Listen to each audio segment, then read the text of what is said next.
বহু লোকৰ আলোচনাৰ বিষয় হৈ পৰিছে ৰকিবুল হুছেইন আৰু ৰকিবুল হুছেইনৰ কাৰণে বোলে কংগ্ৰেছ দলটো ৰখাতলে গ'ল।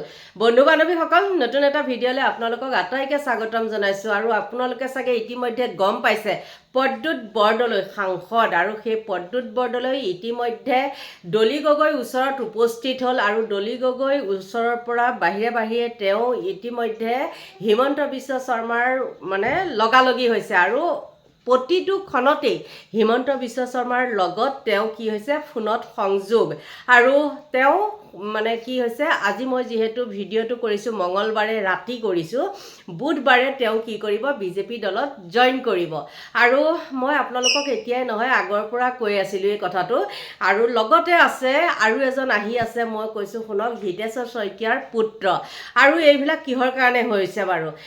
গৌৰৱ গগৈ ইমান সৰু ল'ৰা নেকি যে তেওঁক ৰকিবুল হুছেইনে এইটো কৰ সেইটো কৰ ক'ব আৰু তেওঁ সেইটো কৰি গৈ থাকিব আৰু ফলত কি হৈছে আপোনালোকক যে মই থাম্বনেইলত লগাই দিছোঁ এই গৰুটো দেখিছেনে? এই গৰুটোৰ অৱস্থা যেনেকুৱা আৰু এতিয়া কংগ্ৰেছ দলৰো অৱস্থা ঠিক তেনেকুৱাই হৈছে আৰু তেওঁ কেনেকুৱা দেখিছিলে নহয় আপোনালোকক মিত্ৰতাৰ খাতিৰতো হওক মই কথাটো কৈছোঁ, তেওঁ কি কৰিছিলে এই হম বুলি কয় এই নহম বুলি কয়, এই হম বুলি কয় এই নহম বুলি কয়, মানে তেওঁ কোনো স্থিৰতাই নাই।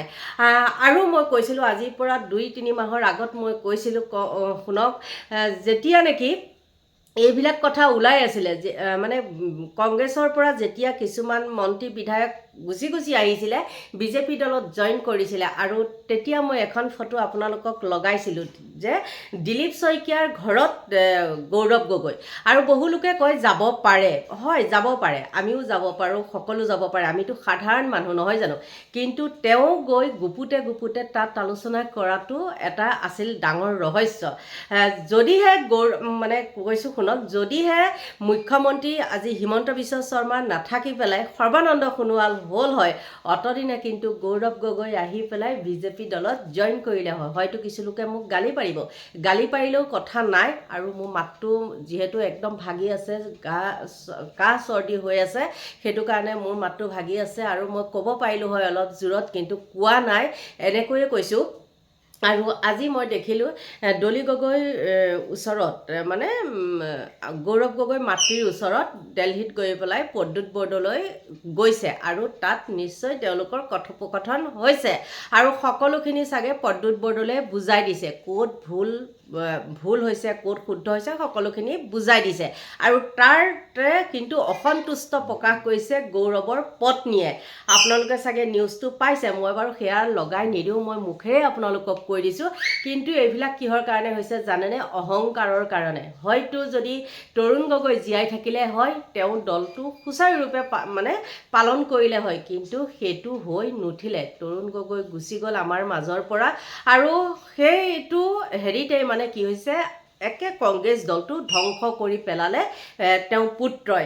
আৰু বহু লোকে কয় যে ৰকিবুল হুছেইন মেইন গুৰি। ৰকিবুল হুছেইন ঠিকে আছে, ৰকিবুল হুছেইন তেওঁ এজন কোন আপোনালোকে সকলোৱে গম পায়। বহু লোকে কয় গড় হত্যাকাৰী, বাৰু ঠিক আছে মানিও লৈছোঁ গড় হত্যাকাৰী, সেই গড় হত্যাকাৰীটোৰনো কথা কিয় শুনিব লাগে গৌৰৱ গগৈ? তেওঁতো পঢ়া শুনা এজন, হয়নে নহয়? পঢ়া শুনা এজন যুৱক বুলিয়ে কৈছোঁ আৰু বিয়া বাৰু পাতিছে যদিনো মই যুৱক বুলিয়ে কৈছোঁ। তেওঁ একো নাই নেকি? তেওঁ নিজস্বতা বোলা নিজৰ ভাৱ শক্তি একো নাই নেকি? তেওঁ কি কাৰণে আজি হৈছে নিজৰ দলটোকে ধ্বংস কৰি পেলালে? কিহৰ কাৰণে কৰিলে বাৰু? যদি ৰকিবুল হুছেইনে তেওঁক ধ্বংসই কৰিছে, তেওঁ ৰকিবুল হুছেইনক আঁতৰাই নিদিলে কিয়?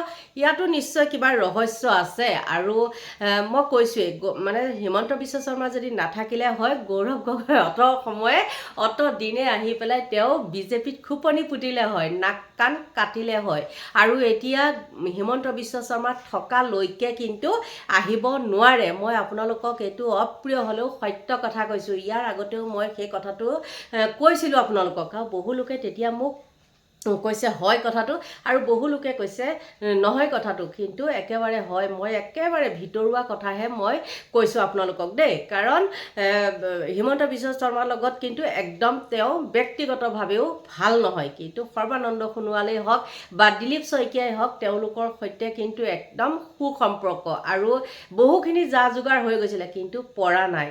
আমাৰ মুখ্যমন্ত্ৰী হিমন্ত বিশ্ব শৰ্মাৰ কাৰণে পৰা নাই। বন্ধু বান্ধৱীসকল, যিয়ে নহওক, এতিয়া প্ৰদ্যুৎ বৰদলৈৰ লগত আৰু দুজনমান আহিব। এটা কথাই বেয়া লাগে, যেতিয়ালৈকে নেকি দলত থাকে, যোন দলৰে নহওক দেই, সকলো দলতেই সেইটো আচলতে, যোন দলতেই নাথাকক কিয়, তেতিয়া কি কয় জানেনে, দলত থকালৈকে কিন্তু ভাল, আৰু যেতিয়াই নেকি, এতিয়া প্ৰদ্যুৎ বৰদলৈৰ কথাকে মই উদাহৰণ হিচাপে দি কওঁ, যেতিয়া নেকি তেওঁ কংগ্ৰেছত আছিলে তেওঁ ভাল আছিলে দেই, আৰু যেতিয়াই নেকি তেওঁ এতিয়া বিজেপি দলত জইন কৰিব, এই আৱৰ্জনাটো কংগ্ৰেছতনো কিয় আছিলে, ভালেই হ'ল, ই গ'লে একো ক্ষতি নহয়, একো ক্ষতি নহয়, এনেকুৱা কিছুমান ধৰণৰ কথা।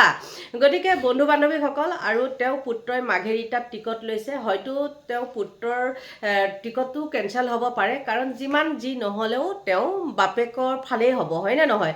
আৰু তেওঁ পুত্ৰই মানে আক্ষেপ কৰিছে যে গৌৰৱ গগৈলৈ বোলে প্ৰদ্যুৎ বৰদলৈয়ে ৩-৪ বাৰ ফোন কৰিছে, তথাপিও কিন্তু তেওঁ ফোনটো ৰিচিভ কৰা নাই। আৰু কিমান অহংকাৰী হ'ব লাগিব চাওক, নিজৰ দলটোৰ কাৰণে সকলো বিসৰ্জন দিব লাগিব, নিজৰ ব্যক্তি স্বাৰ্থ কিছুমান বিসৰ্জন দিব লাগিব, যদিহে তেওঁ দেশ সেৱা কৰিবলৈ আহিছে, কিন্তু সেইটোকে তেওঁ নকৰি ব্যক্তি স্বাৰ্থ বুলিয়ে ক'ব লাগিব, আৰু তেওঁ ফোন ৰিচিভ নকৰে। অকল তেওঁ বুলিয়ে নহয়, বহুতে কয় এই কথাটো, বহুতে আপত্তি কৰে। আৰু মই এইটোও শুনিছোঁ, তেওঁলোকৰ দলৰ ভিতৰ চৰাতে কোনোবাই জানিবলৈ পানী বটল এটা খাওঁ, পানী বটল এটা কিনিবলৈ যদি পইচা বিচাৰে, তেওঁ 10 টকা এটা দিয়া মানুহো বোলে গৌৰৱ গগৈ দেই।